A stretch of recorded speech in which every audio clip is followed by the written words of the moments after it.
guy, and then she came outside. She stood in front of the store.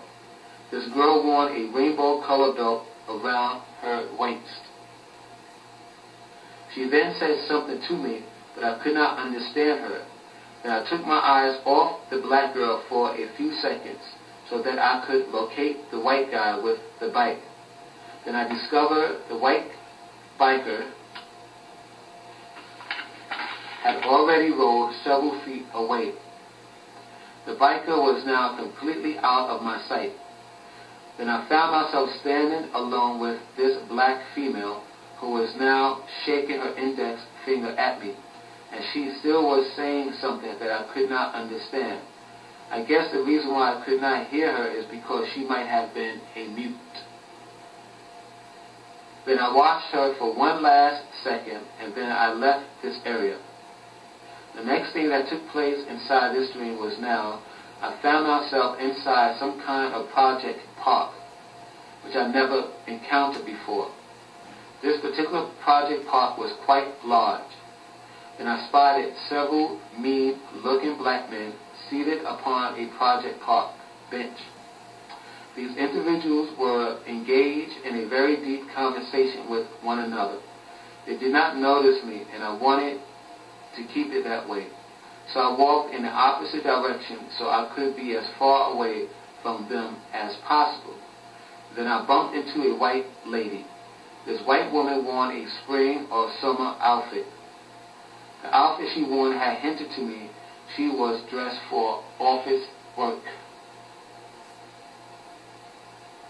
This woman looked to be in her early 30s, and she also looked lost and frightened. I did not speak first to her because I did not know what to say to the woman. She spoke first to me. She asked me, can I walk with her? I said, sure. Then the next thing that took place inside this dream was now the white woman and I have found ourselves kneeling upon a roof of a tall building. And then I spotted a small railing standing in front of me. Then after I spotted the railing, I focused my eyes upon the Brooklyn's clock tower, which was several miles away from the lady and I. Next, I noticed a very tall white stream or steam or smoke rising towards the uppermost floors of the tower. And I also noticed that there was a great deal of water which almost surrounded the ground floors of the clock tower.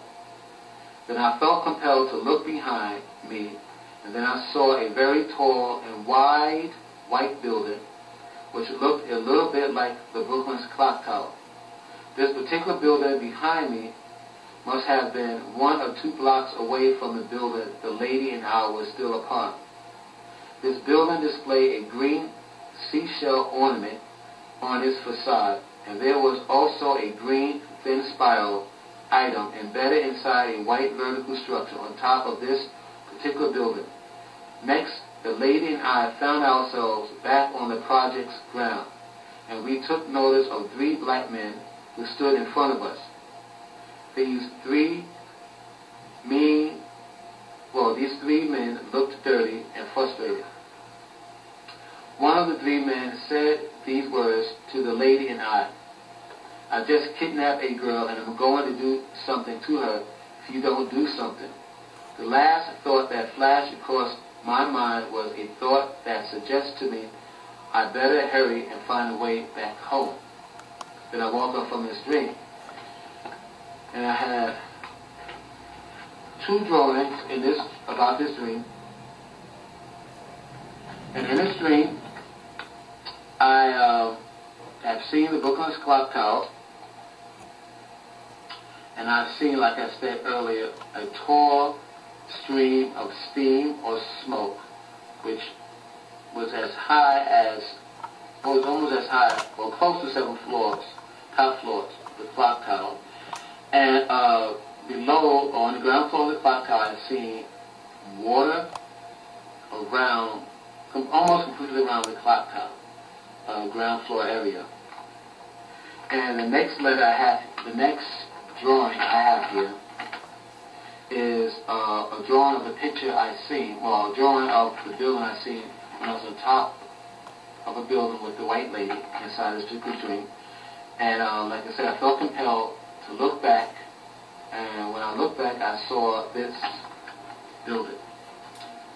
I've seen this tall structure. Like I said, it was white and wide, and displayed a green seashell ornament on the front of the building. And on the top here, I see a green spiral item or thing embedded on this white vertical structure which stood on top of this building. The next letter in this piece is the letter I. This is section 8, letter I. There's one intuition story in this piece that begins with the letter I. There's one intuition story about a booming sound.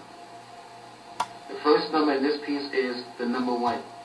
This piece is called section 8, one intuition story, or S81IS.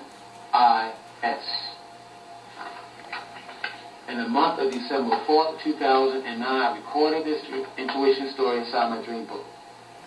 While I sat inside McDonald's restaurant, which is located on the corner of Gates Avenue and Broadway, Brooklyn, New York, my spirit had suddenly picked up a psychic booming sound, or an explosive sound. This very loud booming sound was first picked up by my left ear before it finally rattled the whole left side of my body. The next letter in this piece is the letter L. This is section 8, letter L. There's one dream in this piece that begins with the letter L. There's one dream about the Linden Plaza apartment buildings. The first number in this piece is the number 1. This piece is called section 8, One Linden Plaza apartment buildings, or S81LPABD. In the month of November 2nd, 2009, I recorded this dream inside my dream book. In this dream, I recall that I stood in a middle of a small desert. This desert was not too far from Starrett City.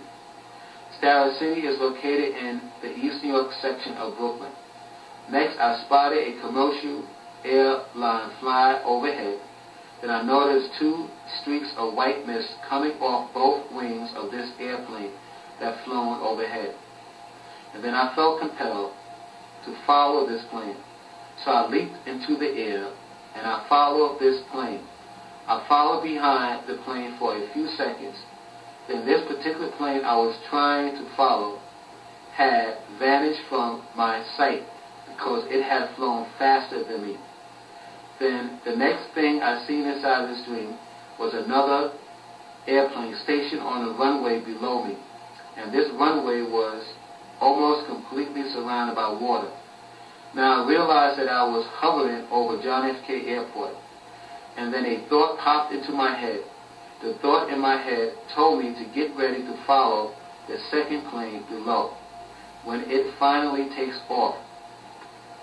But I quickly discarded this thought once I realized the water that nearly surrounded the runway was the Atlantic Ocean. And in my dreams, I'm afraid to fly over an ocean. So I decided to turn back, and then I started to look for a roof of a house I can land upon so that I can rest for a moment. I looked down from the skies, and I found a house which looked to be connected to other homes around it. Then I softly landed upon the roof of the home I chosen to rest upon. And then after I collected myself, I focused my attention to see what was in front of me. Then my eyes fell upon the Linden Plaza apartment buildings. And then within a few seconds after viewing these buildings, I then began to pick up a great deal of fear and dread all around the Linden Plaza apartment buildings. Before I left this dream, I began to realize I felt these feelings before when I had dreams about the Twin Towers. And I have made a drawing of this particular dream.